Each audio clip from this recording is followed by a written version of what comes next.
देखिए ऐश्वर्या जी, बहुत स्पष्ट तरीके से मेजर गौरव ने बताया, लेकिन मैं यहाँ दो तीन महत्वपूर्ण बातें करना चाहता हूँ और ये बड़ी जरूरी बात है। देखिए अनुराग भदौरिया जो सवाल पूछ रहे हैं, ये बड़ा सामान्य सा प्रश्न होता है। किसी से भी आप कहेंगे तो कहेंगे कि अच्छा आखिर आए नहीं तो फिर जा कहाँ रहे हैं।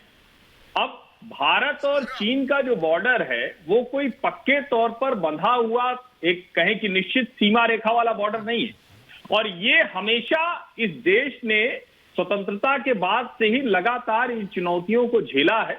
लेकिन 2014 के बाद मेरी अपनी जो जानकारी है वो बहुत स्पष्ट ये है कि अब चीन की वो जो हरकतें होती थी कि वो 5 किलोमीटर 10 किलोमीटर तक चले आते थे और फिर लौटकर पिकनिक मनाकर चले जाते थे, वो 2014 के बाद से होना बंद हो गया। दूसरी जो महत्वपूर्ण चीज है कि 2020 में जो गलवान घाटी में हुआ और उसके बाद जिस तरह का रेजिस्टेंस भारत ने दिखाया है, सिर्फ इतना भर नहीं है कि हमारी सेनाएं वहां खड़ी हैं, जितने इंटरनेशनल फोरम्स हैं, जितनी जगह जिसको हम कहते हैं कि डायलॉग्स होती है, डिप्लोमेसी होती है, उसमें भारत ऑफेंसिव रहा है।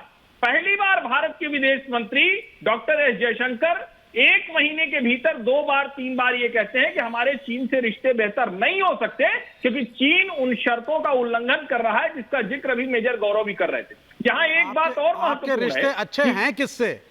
आपके रिश्ते किसी भी पड़ोसी से अच्छे नहीं है।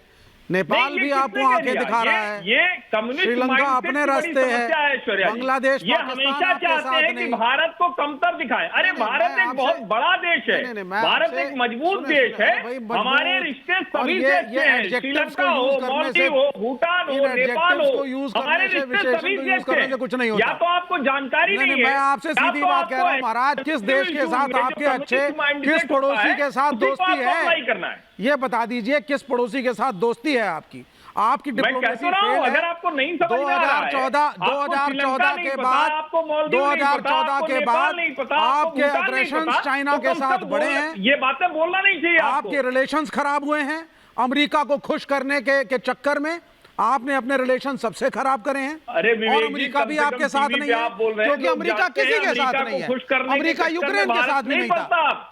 अब भारत ने अमेरिका को आपने जो मिसकैलकुलेशन करा है इजराइल और अमेरिका के साथ जाने वाला, भारत उसके कारण आपने सबसे रिश्ते खराब किए। डिप्लोमेटिक, ट्रेड और मिलिट्री हर तरह के रिश्ते पास ना ट्रेड है सर, ना आपके पास इन्वेस्टमेंट है, महंगाई भी है, महंगाई भी है, आपका 100% एफडीआई भी फेल है जो कि होना ही नहीं चाहिए था। आप कंफ्यूज्ड हैं, आपका पॉलिसी कंफ्यूजन है, आपको यही नहीं पता कि स्वदेशी सही है कि 100% एफडीआई। आप कहते हैं साहब दोनों चल रहे हैं। अगर कल आपने नाम चेंज करके, कल आपने नाम चेंज करा अगर राजपथ का, तो आप कहते हैं हम स्वदेशी की तरफ जा रहे हैं। और इकोनॉमिक नीति में आप 100% एफडीआई करते हैं। एक दूसरे का विरोधाभासी है, ये एक दूसरे के साथ होता है। भाई स्वदेशी और 100% एफडीआई एक साथ कैसे होगा सर? सिर्फ मोदी जी कर सकते हैं और एक आप जैसे एक्सपर्ट कर सकते हैं, हम तो नहीं कर सकते। कूप मंडूक बने रहना चाहते हैं तो नहीं, आइडियल है। हम आत्मनिर्भरता में विश्वास रखते हैं, small and medium size enterprise को बढ़ाइए। और जहां तक चाइना का सवाल है, चाइना का सोल्यूशन पॉलिटिकली आएगा। चाइना का सोल्यूशन मिलिट्री के थ्रू नहीं आ सकता। आपकी फौज इतनी सस्ती नहीं है एक जवान की जिंदगी कि आप अपनी मूर्खता करते रहें फॉरेन ऑफिस में बैठ करके और जवानों को आगे ढकेलते रहें।